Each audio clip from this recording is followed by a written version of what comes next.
Welcome to the podcast of Millerville Community Church Sunday Sermon Series. We hope you all find this sermon series helpful and encouraging towards building a better relationship with God.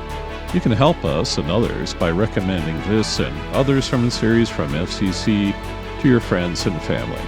Now here's the message, recorded live at the Millerville Community Church Sunday morning service. Death to life in just a moment, and we're going to be in the book of Job. It's found in your Old Testament, and we're going to be looking at chapters 4 and 5. I do encourage you to read ahead because this is actually, there's a lot of text here, and I can't go every single word, or we'll be here for 3 years.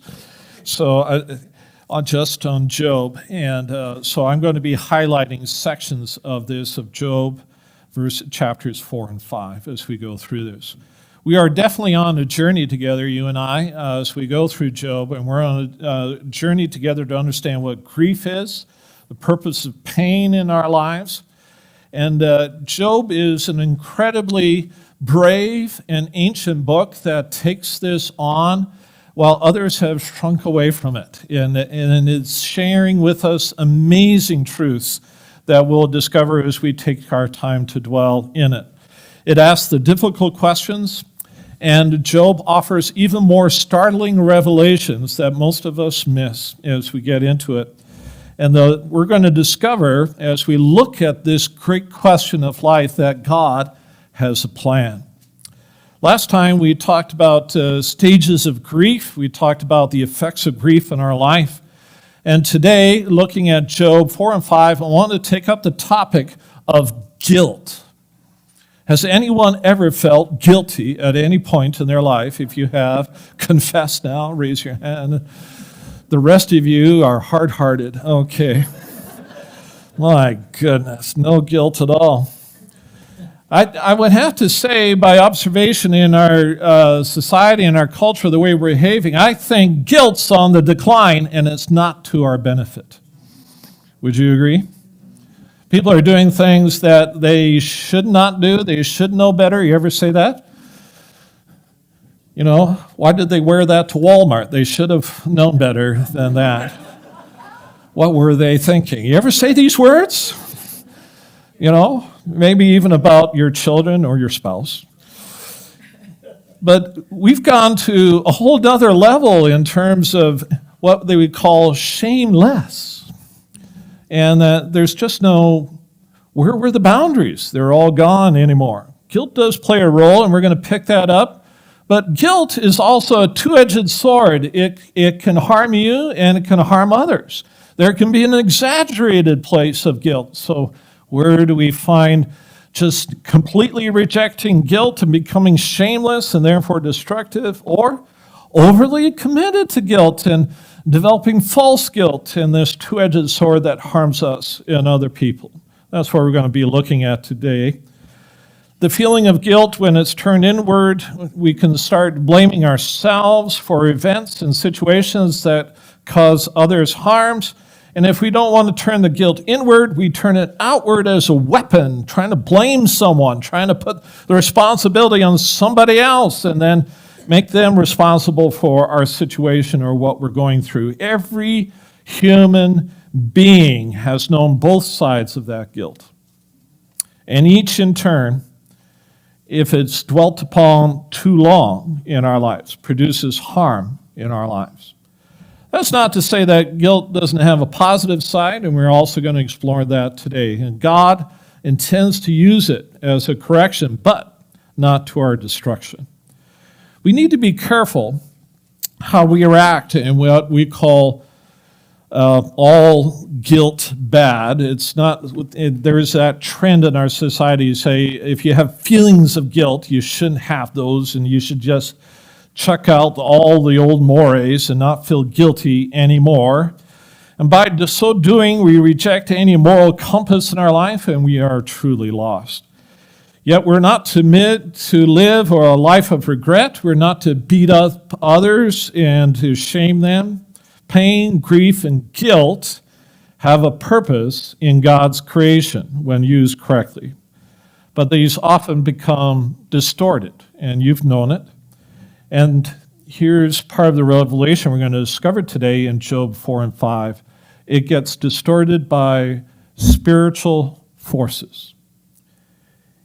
And it will cripple your faith, and it will turn you away from God's grace. We're at this point in the story of 4 and 5 that Job and his friends had been sitting silent for 7 days and nights. And then we just looked at the section where Job speaks. And Job is not having a good day, right? He's saying things like, I wish I had never been born. I'd be better off dead. I don't know why God's keeping me around. I don't know if you met anyone like that, but that's where Job was. And it's a very depressing point. And we talked about that last time. And then again, I encourage you to go back and get the past sermons available in manuscript form and online. We had some technical difficulties with our video feed, and that will be corrected shortly so you can get the full series. But now, his friends have been listening to Job. They sat quietly and they listened to Job pour out his heart and his sorrow. And he was being honest with where he was. And yet he did not sin. He just despaired for anything better in life. And that's where his friends, if you sat down with your friend and your friend said to you, I just wish I were dead, would you be okay with that? Would you give them a MAID brochure and say, well, here, it's free. The government will pay for it. Or would you do something else? Would you want to say, there's hope. Don't give up yet. Don't quit. I know it's bad. And I recognize the struggle you're in. Well, this is where we pick it up with Eliphaz, and he's the Temanite, and he wants to fight for his friend. He doesn't like where Job is. He's actually horrified at the state that he found Job in and all the trouble that he's gone through. And then what Job just shared said it isn't just external. This pain has gone way inside and just wrecked his whole perspective of the world. The beautiful friend that they had known before had shrunken into despair and depression. And this is where we pick it up with this friend who wants to do something, and he wants to speak. But what we're also going to find in this chapter is Job is not the only one going through a testing of his faith. We're going to find this guy is also going through a test.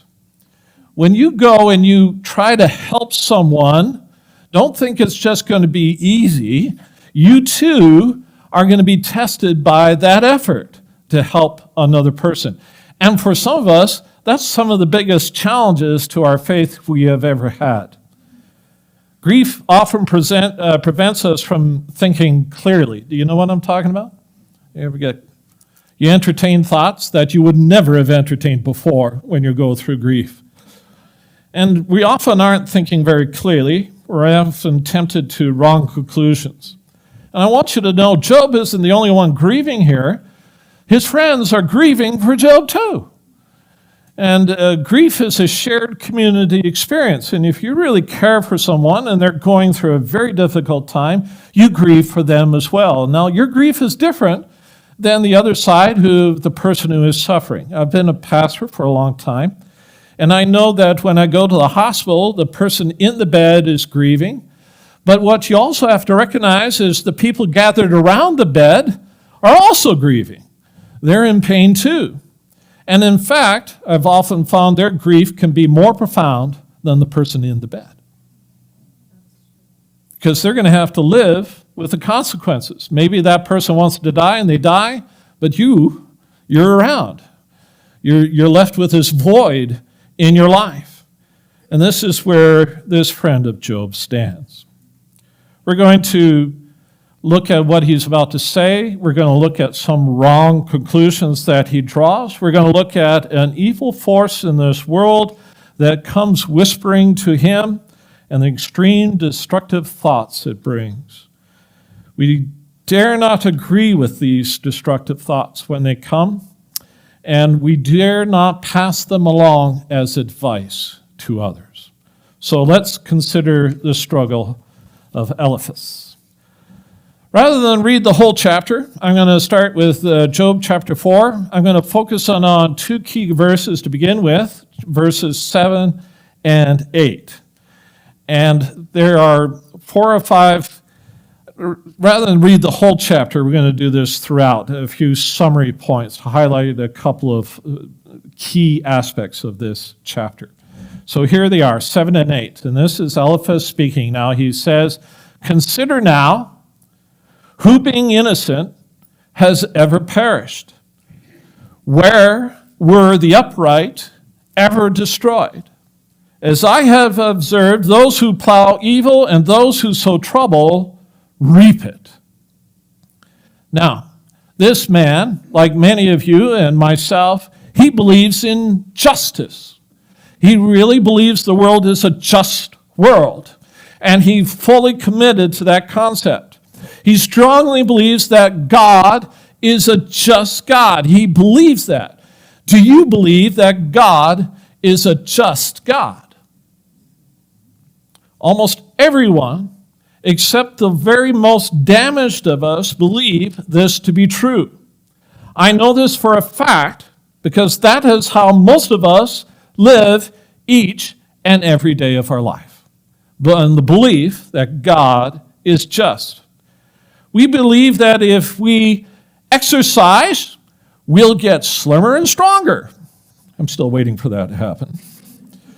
We believe that if we play in traffic, we'll get run over by a car. My mom told me that. We believe that if you jump before you look, it will be a bad idea and end terribly. We believe that if you plant a pea in the ground, a seed, that you will grow peas. That's what you will get. You won't get carrots, you will get peas. Peas go in, peas come out. That's how the world works. And in every part of your life, from education to finances, to driving your vehicle, to raising your kids, everything you do in life is based on this belief of natural justice. Action and then a consequence that fits the action. Well, this basic sense of justice is what action has consequences is all about.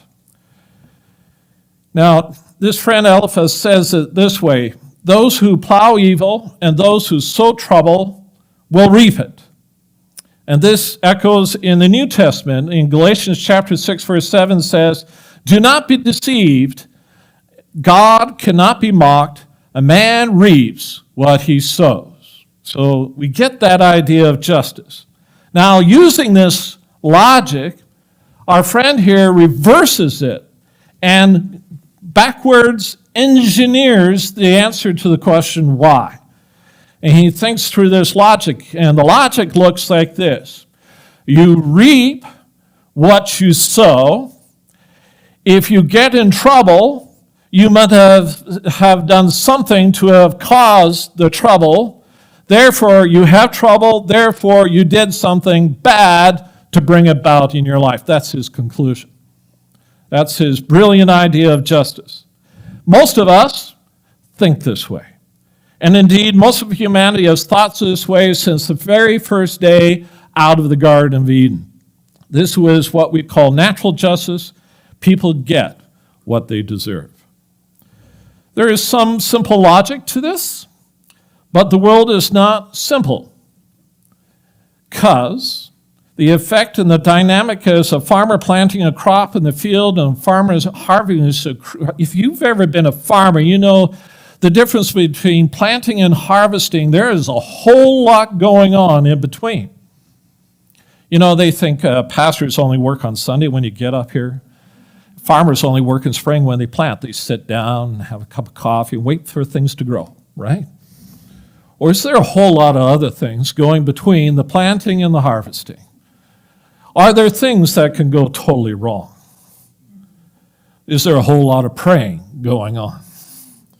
If you grew up in a farming community, you know. If you ever planted a garden or have a run of farm, you know that there are many challenges. In other areas, you may have, as I do, rodents, cute little bunnies that eat everything you've got, deer. Don't you just love deer? No, we don't. And then there's weather to contend with, and smoky days and everything else, let alone the bugs and blight. Why even bother planting? I told my wife, we went to the nursery and said, let's go buy our first planting. And then after the deer and everyone else has taken that first planting, we'll go buy our second planting. And then after the drought takes that, we'll go get our third planting. And I see that almost every year as people go through this journey together. So you do reap what you sow, but here's a revelation. You're not the only one sowing. There's another one who's planting weeds in your fields. This comes from a very important verse that balances it out, Matthew 13, 24 to 38. And this is the teachings of Jesus Christ.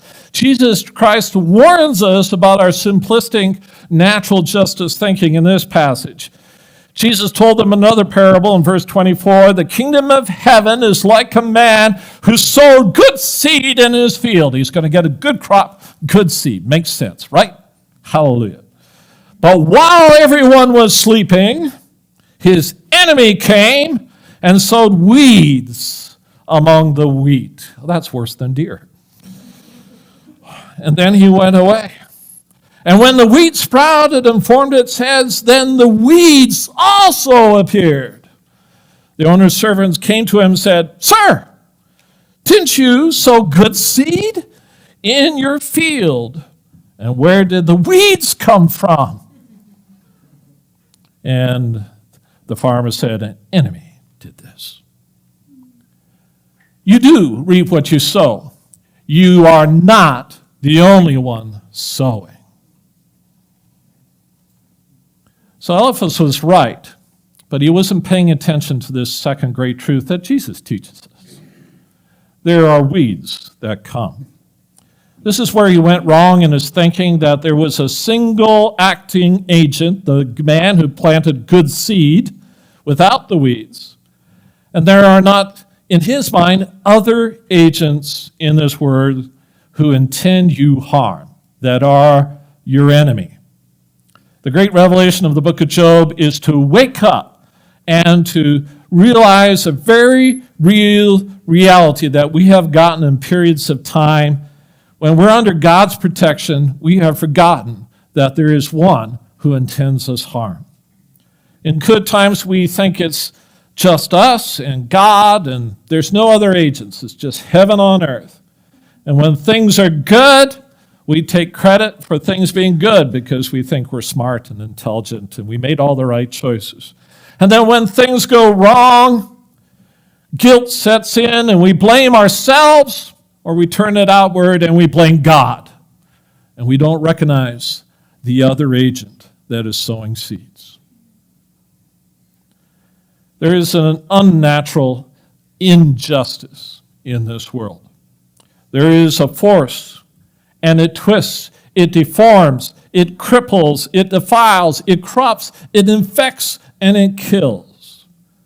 These are not the natural goodness of God, but the unnatural bitterness of evil personified in Satan and his demons. There is an enemy sowing thorns and thistles in your life who means to do you harm. And if you do not know the full weight of his attack, it is only because God has restrained him out of love and grace for your well-being.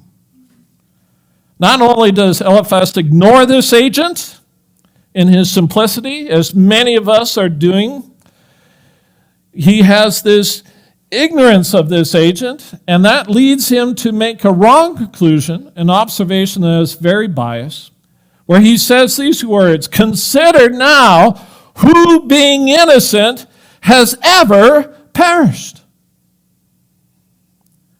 Where in the world would you find upright ever destroyed? I don't know how he even thinks this. I see the innocent suffering all the time from things they never did. And he says this incredible statement. There are two problems here, and there almost seems counterintuitive. One is The innocent suffer unjustly all the time. Do you agree with that? And the second one is this: none are innocent. So how do you reconcile those two statements? People like you and me, we often suffer because of what others do, and not because of what we have done. And we didn't sow it, we shouldn't reap it, but someone else did. Yet none of us could claim to be innocent of any wrongdoing. The Bible tells us in Romans 3:23, for all have sinned and fall short of the glory of God. The problem we have here is our love of justice is that we have concluded that God is a cosmic cop. God is a cosmic cop. So if you get in your car after church and you go speeding down 22, Cowboy Trail like a cowboy drives, and you're doing 140 and you pass an RCMP officer, what do you think is going to happen? You expect the lights to come on? Oh, by the way, that happened recently, and I have a way out. Someone did that on the way to church. They pulled into the parking lot. The cop pulled up to the parking lot and then let it go because they pulled into a church parking lot. So if you ever get in trouble, go as fast as you can to our church parking lot and pull in. Now, he might stand at the gate and go, catch you next time, but learn your lesson. But we expect consequences like that, and we think God is that way. He's this cosmic cop. If I do wrong, he'll catch me, and then I'm in trouble. And so that restrains us from doing wrong. And then we see other people doing wrong, you say, oh, God's going to get them. God's going to get them. I just know you did. We think of God that way. We appeal to God to be the judge when the innocent suffer, and the cosmic cop being fair and dispensing of that justice. We are challenged by a God when we perceive him as not doing his job. Has anyone accused God, the cosmic cop, of failing at his job? If there's a loving God, then, have you ever heard that? Why does he? And it's based on this idea that God is a cosmic cop because we believe in justice and we want it. We are challenged by this idea. And we neglect what the Bible really teaches us about God, is that God is not the cosmic cop. Are you ready for this revelation of who he really is? He is a heavenly Father. And that is different than a cosmic cop. He is our heavenly Father. He is a Father who is willing to forgive. He's willing to give second chances. And he takes pride in his children and their achievements. He grieves over their mistakes. Father God spoils his children. He tries to bail them out and bear the cost. He gives good gifts that his children don't deserve. Have you ever spoiled a child? These two are the gifts of grace in our life. And you know what? It drives Satan crazy that God is a heavenly Father and not a cosmic cop. Satan thinks that God is unfair, and compared to the judgment that we all really deserve and should receive. Why am I talking about Satan? Because Satan has not left the story in the previous part when we talked about Job and the argument in heaven. He visits our friend today, Eliphaz, during the long 7 days of silent grief. And much like he visits many of us who are deep in sorrow. And now for the long section that we look at. Job chapter 4. We're going to go to verses 12 through 21. And it's a long section. I'm going to break it into two, 12 through 16. Then I'm going to look at 17 through 21. A word was secretly brought to me, he says. My ears caught a whisper of it. Amid disquieting dreams in the night when deep falls on people, fear and trembling seized me and made all my bones shake. A spirit glided past my face, and the hair on my body stood on end. You ever have a night like that? It stopped, but I could not tell what it was. A form stood before my eyes, and I heard a hushed voice.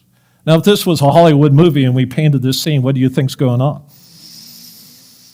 Sounds like a nightmare. Sounds like a horror film.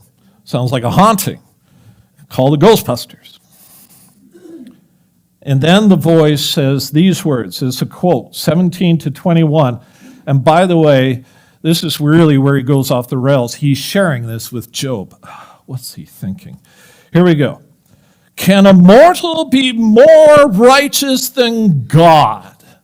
Can even a strong man be more pure than his maker? If God, I want you to know that throughout the Bible, one of my favorite expressions of Satan is, if God did God, and is questioning God. If God places no trust in his servants, if he charges his angels with error, how much more those who live in houses of clay, referring to human beings, whose foundations are in the dust, who are crushed more readily than a moth. Between dawn and dusk, they are broken to pieces, unnoticed, they perish forever. Are not the cords of their tent pulled up so that they die without wisdom? This is not just poetic language that simply repeats an expression in expressing emotion. This is an account of a spiritual nature that the influencing the thinking of Job and his friends and is challenging their thoughts. And I want you, if you can see it, maybe you will see better what we're looking at, that this is actually demonic. This is word for word demonic. The spirit that visits at night makes these points. One, if God does not trust his servants, and in this specifically because he refers to those who are not his servants, those made from the dust of the ground, referring to human beings, then who are those servants? He's referring to angelic beings. If those angels who do not trust, are not trusted by God. Now, this book of Job is old. It predates most of the books of the Bible. And what we know from the rest of the Bible, that angelic beings were trusted by God, and they still are. And yet he's asserting here, God does not trust his angels. God does trust his holy angels. That's a lie. Satan will say, no, you didn't, because I led a rebellion of a third of us against the heavens, and we were cast down to earth as disembodied spirits. We were robbed of our glorious angels and our position. And this is what God to us because he didn't trust us. But, you know, that's a lot of whining about nothing. Because what it is, if God gives you the status of an angel, and we are told that Lucifer was as the bright morning star, and he was more glorious and more powerful than many of the other angels. He was at archangel level, and God trusted him with all of that. And then he used it against God. If God had not trusted him, he would have nothing to rebel with. You get it? And yet here in this statement he says, if God does not trust his servants, God did. Doesn't mean they were worthy of trust, doesn't mean they always used it well, but God did trust. Did God give you life? Did God give you resources? Did he give you a purpose in life? He does trust you, but that doesn't mean it always turns out the way God intended it to be. So there are angels, and God does trust them. But this grief that he describes is what a fallen angel would say, and only a fallen angel. And then he says, then God will not trust humans. If God doesn't even trust his angels, he's not going to trust you as a human being. God doesn't trust you. He argues that angels are eternal. And he argues that human beings are finite. You come and then you're gone. Finite means you have a beginning and you have an end. Infinite means you have no beginning and no end. That's God. Eternal means you had a beginning and no end. That's an angel. And guess what? That's a human being. You have a beginning and no end. That's the way God has created you. Eternity stretches out before every living human being. Where we spend that eternity, that's another story. But eternity exists. And where those angels and how they live with their eternity, based on their decisions of how they use their glory for God, it also is determined by that. But here the enemy says, you're not eternal, you are finite. And all you have is what is here, and what you have here gets crushed like a moth. And then he makes his third argument. Humans die, and God does not care. The one who created you could care less. You're like a bug on my windshield. Do you got any bugs on your windshield this morning? I don't grieve over all those bugs that hit my windshield. I'm just annoyed that my windshield needs cleaning. And he's basically saying that's how God thinks about you. And that's not true. We know from the gift of Jesus Christ, the Son of God, that he gave up his own life for us. He cares very deeply about every human being. The Bible tells us that his will is that none should perish, but that all should be saved.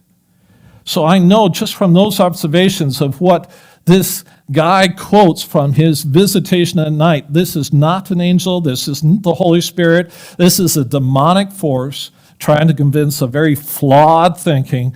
And when you are grieving, there are moments when you are susceptible to suggestions by forces that are not friendly. And I want to tell you, this is a sowing of a seed meant to harm you, not prosper you.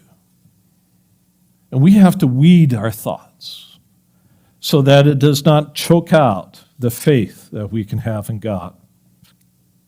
There was a group of angels that rebelled against God. God trusted them with power, and they were not worthy of it, and they rebelled. But God did trust them. This spirit that is in this passage is a demonic spirit. It does not appear to Job. I want you to point that out. It comes to a friend of Job who lacks Job's discernment. A friend repeats the words of the demon as if it were spiritual advice from a wise deity rather than the soul-crushing commentary on life it really is. What I really want you to know is that when you are grieving and when you are asking the big question, why? Beware of quick answers and spiritual encounters, because they're not all from God. They come to give you a false comfort.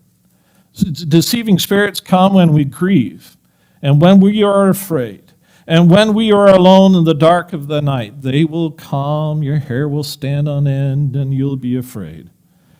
But they can even come as a ghost. They can appear as a dead relative. They can pretend they are someone you used to know. And the Bible tells us to test the spirits. And if you are a believer, you can compel them by the name of Jesus Christ to reveal who they really are and dispatch them by the power of the Holy Spirit. I can't tell you how many times I've done that. And even my children who had night terrors, I taught them how to do that. If my 8-year-old can do it, you can do it. Test the spirits by the power in the name of Jesus Christ. This is what Eliphaz tells Job. He tells him, you need to trust God. He tells him that God is our only hope. We're going to go to Job 5. And I'm going to highlight verse 1, verse 8, verse 17, verse 27. And the verses in between, if you read them in your own time, will reaffirm and expand on this. But I just want to, I'm running out of time. So these 4 verses. Here we go. Verse 1. Call if you will, but who will answer you? To which the holy ones will you turn? Referring to which of the gods, which of the spirits. He's beginning to do a little discerning. Who will we turn? You know, the one that visited me was a real downer. Verse 8. But if I were you ever start advice that way? It's biblical. You're quoting Job. But if I were you, that's always a good one, I would appeal to God. I would lay my cause before him. Blessed is the one whom God corrects. So do not despise the discipline of the Almighty. We have examined this. It is true. So hear it and apply it to yourself. Now, this advice is a turning point in Job's grief. Job wants to die. Remember, that's his conclusion, the previous chapter. I wish I'd never been born. I wish God would just take my life and it would all end right here, and that my suffering would end in death. Then, for the very first time after his good friend speaks and says these words, Job gets this idea for the very first time, that instead of dying, instead of giving up, maybe I should bring my case to God. Rather than beating myself up and letting guilt drag me into the pit, I'm going to bring this to God. He hadn't thought of that before. He's going to bring it to God, and instead of flight to death and escape, he's going to fight God in the court of heavens. And he's going to demand justice, if not at least an explanation to the question, why? Why did this happen to me? And for Job, that's a turning point. There's something we need to learn here from Eliphaz. The first is this: even if you're not sure what to say or how to help someone who is grieving, the point is, try. Just try. Even a flawed attempt is better than nothing. And Job, in chapter 3, is ready to die until this suggestion is made to bring your case before God. Well, good on him. Because he could have been in despair until he decided, no, instead of flight, I'm going to fight. And this was because of his friend. There is only one to whom you can ask the question, why? I've seen families ask the doctor why. I've heard many people ask the pastor why. I've heard many people ask the scientists and the technician why, their families why. And there is no answer to the why, because there's only one you can ask that question and get an answer. It isn't me, it isn't your doctor, it isn't your government. If you will ask, you're going to have to ask God. You're going to have to ask God. And that's the advice here, is bring your case to God. Ask him. Just ask him. Is that a good suggestion? The promise in the scriptures is this: if you will ask, if you will seek, if you will knock, you will find an answer. But it will take time and struggle for you to understand the answer. We also learn this: there is a dark spirit in this world that condemns us and tells us that God is a cosmic cop and not a heavenly Father. The spirit will try to bury you under guilt and blame for all your problems. The goal is to create despair and a longing for death to escape. We also learn the secondary strategy of this evil force that visits us in the dark of the night of the soul. If we are not willing to accept guilt upon ourselves and say, I must have done something horribly wrong, I'm getting what I deserve, then we are tempted to place the guilt on God. If you still see him as a heavenly Father, then we must ask, why would a loving God treat us in this way? This is guilt turned outward to heaven. This is the created thing questioning God at the prompting of evil. There's nothing wrong in asking the question why. There is an answer. And as readers of the story, we understand that the answer already, because we can see what Job and his friends do not see. We can see the whole book. We understand the great cosmic battle that I described in previous messages, and we understand what is being fought. They didn't see that part of the book. We know that God loves Job. He trusts Job and is even confident in Job as the test has reached its full impact on his life. Job and his friends are not there yet, but they will be by the end of this book. So how can we get there as we ask the question, why ourselves? We seek, we ask, and we knock. And Jesus said these words in Matthew chapter 7, 7 through 11. He said, ask, and it will be given you. Seek, and you will find. Knock, and the door will be opened to you. For everyone who asks receives. The one who seeks finds. And to the one who knocks, the door will be opened. Which of you, if your sons ask for bread, will give him a stone, or if he asks for a fish, will give him a snake? If you then, though you are evil, know how to give good gifts to your children, how much will your Father in heaven give good gifts to those who ask him? This also says in other passages, you have not because you ask not. It is okay to ask why. There is an answer. There is a peace. There is an opening door to a better day. To ask, to seek, and to knock is better than despair. I will not answer your why question because, to echo Job's friend, if I were you, I would appeal to God. I would lay my case before him. Don't let your guilt turn inward so as to beat yourself up and end up in despair.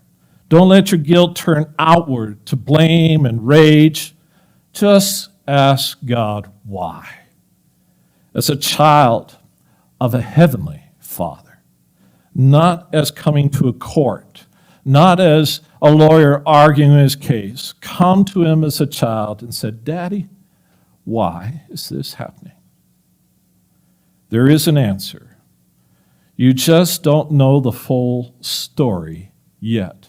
Job didn't, his friends didn't, and I guess what? In your story, you don't know the full story yet. Let God answer you. Answer you in his own way and his own time. Give yourself grace and give God grace and the space to answer when you are ready to hear and to receive and enter his peace. This is how I have experienced it. I've known grief my whole life. When I was a child, I remember one of my childhood friends passed away. I remember being an usher carrying a child's casket to the grave. My best friend, Dan Bartell, died. A fellow minister went to Bible college with me. We climbed around in these Rockies together. When I was in seminary, he died in a horrible winter car accident with family members. One of my other best friends, Sig Belt, who was the academic dean of the college I was at, and a good hiking buddy of mine as well, died of leukemia. He preached one Sunday, and he was dead on Monday. Just like that. I took it really hard to understand why God would take saints, just huge men in my life so early in their lives.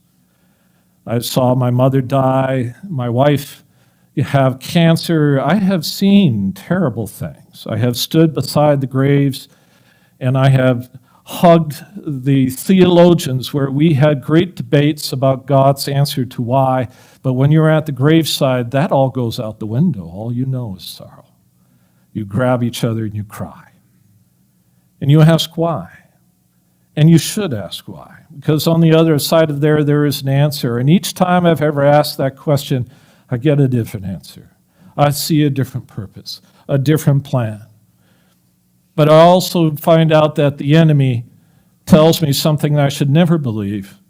And he says, this is the end. I go to the Heavenly Father and he says, this is just the beginning. Be careful what spirit you listen to and his influence on your thinking. God answers in his grace. Give him the time and the grace to answer, because he'll do it when you're ready to hear it, to receive it, and enter his peace. Would you stand with me? I want to close with a prayer.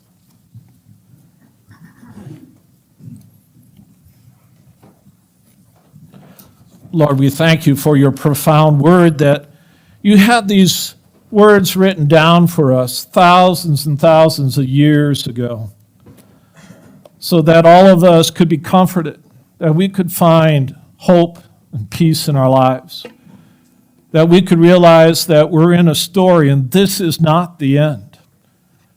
When we have hope in you, Heavenly Father, when we ask of you, O God, to show us what's going on, that there is an enemy in this world and that you intend good for us, that we might receive it, that we might know it in our lives yet, and that this is far from the end. I pray, O God, today, this would be just the beginning. We pray this in your holy name. Amen. Thank you for your desire to build a better relationship with God. Please listen to the other sermons in this series and consider the many other sermon series available to you on this site. May God bless you and keep you until we meet again. Come escape the city.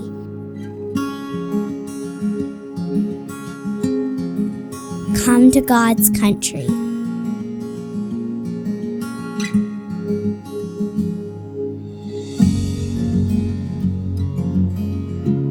Come to God's people.